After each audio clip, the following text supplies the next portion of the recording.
नमस्कार। श्री गणेशाय नमः। ओम नमो भगवते वासुदेवाय।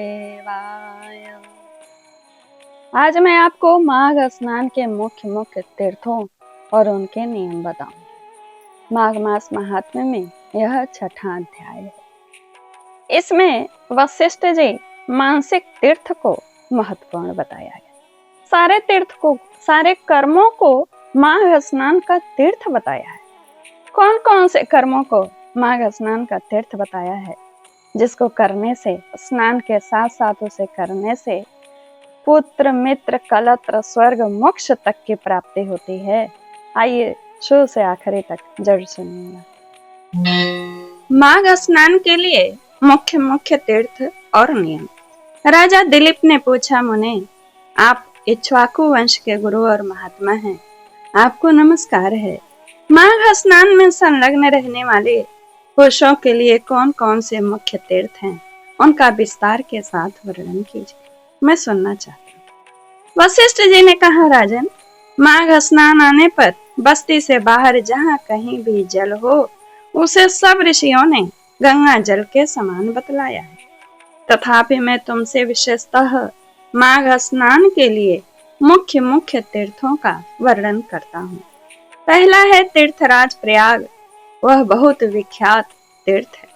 प्रयाग सब तीर्थों में कामना की पूर्ति करने वाला तथा धर्म अर्थ काम मोक्ष चारों पुरुषार्थों को सिद्धि देने वाला है। उसके सिवा नैमिषारण्य, कुरुक्षेत्र, हरिद्वार, उज्जैन, सरयू, यमुना, द्वारका, अमरावती, सरस्वती और समुद्र का संगम, गंगा सागर संगम, कांची त्र्यंबक तीर्थ, सप्त गोदावरी का तट, कालंजर, प्रभास, बद्रिकाश्रम, महालय, ओंकार क्षेत्र, पुरुषोत्तम क्षेत्र, जगन्नाथपुरी, गोकर्ण, भृगुकर्ण, भृगुतुंग, पुष्कर, तुंगभद्रा, कावेरी, तुंगभद्रा, कावेरी, कृष्णावेणी, नर्मदा, स्वर्णमुखरी तथा वेगवती नदी, ये सभी माघ मास में स्नान करने वालों के लिए मुख्य तीर्थ हैं। गया नामक जो तीर्थ है, वह पितरों के लिए तृप्तिदायक और हितकर है। ये भूमि पर विराजमान तीर्थ है, जिनका मैंने तुमसे वर्णन किया। राजन, अब मानस तीर्थ बतलाता हूँ, सुनो। उनमें भली भांति स्नान करने से मनुष्य परम गति को प्राप्त होता है। सत्य तीर्थ, क्षमा तीर्थ, इंद्रिय निग्रह तीर्थ, सर्वभूत दया तीर्थ, आर्जव यानी सरलता तीर्थ, दान तीर्थ, दम यानी मनोनिग्रह तीर्थ, संतोष तीर्थ, ब्रह्मचर्य तीर्थ, नियम तीर्थ, मंत्र जप तीर्थ, प्रिय भाषण तीर्थ, ज्ञान तीर्थ और धैर्य तीर्थ, अहिंसा तीर्थ, आत्मी तीर्थ, ध्यान तीर्थ और शिव स्मरण तीर्थ, ये सभी मानस तीर्थ हैं। मन की शुद्धि सब तीर्थों से उत्तम तीर्थ है। शरीर से जल में डुबकी लगा लेना ही स्नान नहीं कहलाता। जिससे मन और इंद्रियों के संयम में स्नान किया है जिसने, वास्तव में उसी का स्नान सफल है, क्योंकि वह पवित्र एवं स्नेह युक्त चित्त वाला माना गया है।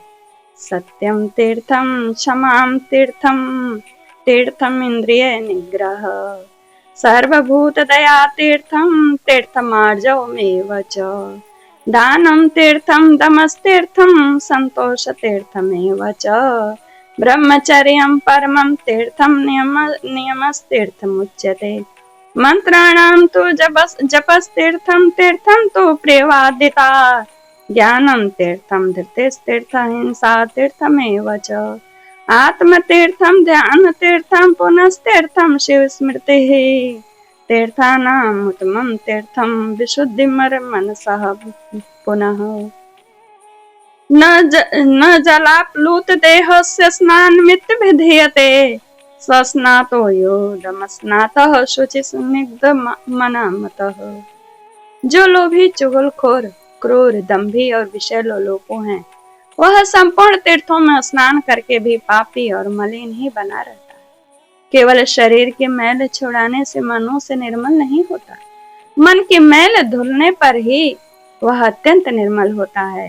जलचर जीव जल में ही जन्म लेते हैं और उसी में मर जाते हैं, किंतु इससे वे स्वर्ग में नहीं जाते, क्योंकि उनके मन की मैल नहीं धुली रहती। विषयों में जो अत्यंत आसक्ति होती है उसी को मानसिक मल कहते हैं। विषयों की ओर से वैराग्य हो जाना ही मन की निर्मलता है।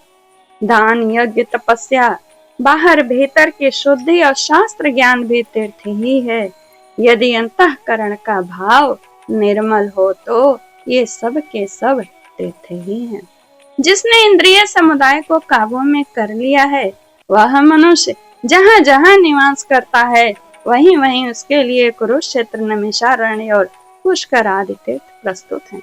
जो ज्ञान से पवित्र, ध्यान रूपी जल से परिपूर्ण और राग द्वेष रूपी मल को धो देने वाला है, ऐसे मानस तीर्थ में जो स्नान करता है वह परम गति को प्राप्त होता है। राजन, यह मैंने तुम्हें मानस तीर्थ का लक्षण बतलाया है। अब भूतल के तीर्थों की पवित्रता का कारण सुनो।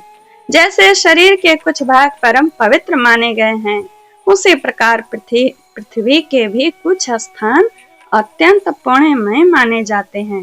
भूमि के अद्भुत प्रभाव, जल की शक्ति और मुनियों के अनुग्रह पूर्वक निवास से तीर्थों को पवित्र बताया गया है। इसीलिए भौम और मानस सभी तीर्थों में जो नित्य स्नान करता है वह परम गति को प्राप्त होता है। प्रचुर दक्षिणा वाले अग्निष्टोम आदि यज्ञों से यजन करके भी मनुष्य उस फल को नहीं पाता जो उसे तीर्थों में जाने से प्राप्त होता है।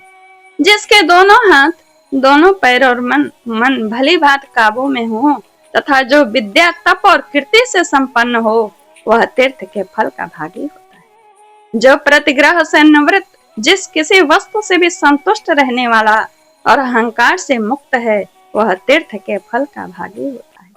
श्रद्धा पूर्वक एकाग्र चित्त हो तीर्थों की यात्रा करने वाला धीर पुरुष कृतज्ञ हो तो भी शुद्ध हो जाता है। फिर जो शुद्ध कर्म करता है उसकी तो बात ही क्या है। वह मनुष्य पशु पक्षियों की योनि में नहीं पड़ता, बुरे देश में जन्म नहीं लेता, दुख का भागी नहीं होता, स्वर्ग लोक में जाता और मोक्ष का उपाय भी प्राप्त कर लेता है। अश्रद्धालु, पापात्मा, नास्तिक, संशयात्मा और केवल युक्तिवाद का सहारा लेने वाला, ये 5 प्रकार के मनुष्य तीर्थ फल के भागी नहीं होते।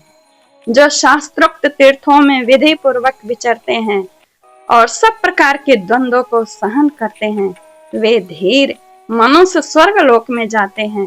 तीर्थ में अर्घ्य और आह्वान के बिना ही श्राद्ध करना चाहिए।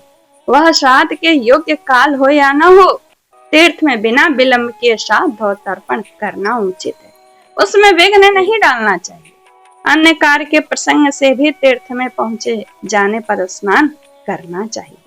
ऐसा करने से तीर्थ यात्रा का नहीं परंतु तीर्थ स्थान का फल अवश्य प्राप्त होता है। तीर्थ में नहाने से पापी मनुष्यों के पाप की शांति होती है। जिनका हृदय शुद्ध है उन मनुष्यों को तीर्थ शास्त्रोक्त फल प्रदान करने वाला होता है। जो दूसरों के लिए तीर्थ यात्रा करता है वह उसके पुण्य का 16वां अंश प्राप्त कर लेता है। कुश की प्रतिमा बनाकर तीर्थ के जल में उसे स्नान करावें, जिसके उद्देश्य से उस प्रतिमा को स्नान कराया जाता है, वह पुरुष तीर्थ स्थान के पुण्य का 8वां भाग प्राप्त करता है। तीर्थ में जाकर उपवास करना और सिर के बालों का मुंडन कराना चाहिए। मुंडन से मस्तक के पाप नष्ट हो जाते हैं। जिस दिन तीर्थ में पहुंचे उसके पहले दिन उपवास करें, दूसरे दिन श्राद्ध एवं दान करें। तीर्थ के प्रसंग में मैंने श्राद्ध को भी तीर्थ ही बतलाया है। यह स्वर्ग का साधन तो है ही है, मोक्ष प्राप्ति का भी। इस प्रकार नियम का आश्रय लो। माघ मास में व्रत ग्रहण करना चाहिए। उस समय ऐसे ही तीर्थ यात्रा करनी चाहिए। माघ मास में स्नान करने वाला पुरुष सब जगह कुछ न कुछ दान अवश्य करे। बेर, केला और आंवले का फल, सेर भर घी, सेर भर तेल, पान, 1 आढ़क 16 सेर चावल यानी 16 सेर चावल, कुम्हड़ा और खिचड़ी, ये 9 वस्तुएं प्रतिदिन ब्राह्मण को दान करनी चाहिए।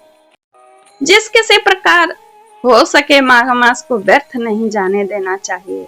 किंचित सूर्योदय होते होते माघ स्नान करना चाहिए तथा माघ स्नान करने वाले पुरुष को यथाशक्ति शौच, संतोष आदि नियमों का पालन करना चाहिए। विशेषतः ब्राह्मणों और साधु सन्यासियों को पकवान भोजन कराना चाहिए। जाड़े का कष्ट दूर करने के लिए बोझ के बोझ सूखे काठ दान करें। रुई भरा अंगना, शैया, गद्दा, एगो पवित्र लाल वस्त्र, रुईदार रजाई, जायफल, लौंग, बहुत से पान, विचित्र विचित्र कंबल, हवा से बचाने वाले गृह, मुलायम जूते और सुगंधित उबटन दान करें।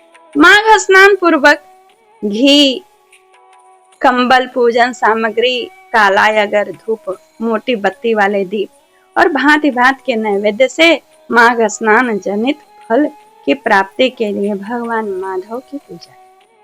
माघ मास में डुबकी लगाने से सारे दोष नष्ट हो जाते हैं और अनेकों जन्मों के उपार्जित संपूर्ण महापाप तत्काल विलीन हो जाते हैं। यह माघ स्नान ही मंगल का साधन है। यही वास्तव में धन का उपार्जन है तथा यही इस जीवन का फल है। भला माघ स्नान मनुष्यों का कौन कौन सा कार्य नहीं सिद्ध करता। वह पुत्र, मित्र, कलत्र, राज्य, स्वर्ग तथा मोक्ष को भी देने वाला है। यह अध्याय यहीं पर पूर्ण होता है। हमारे चैनल को सब्सक्राइब करिए। इस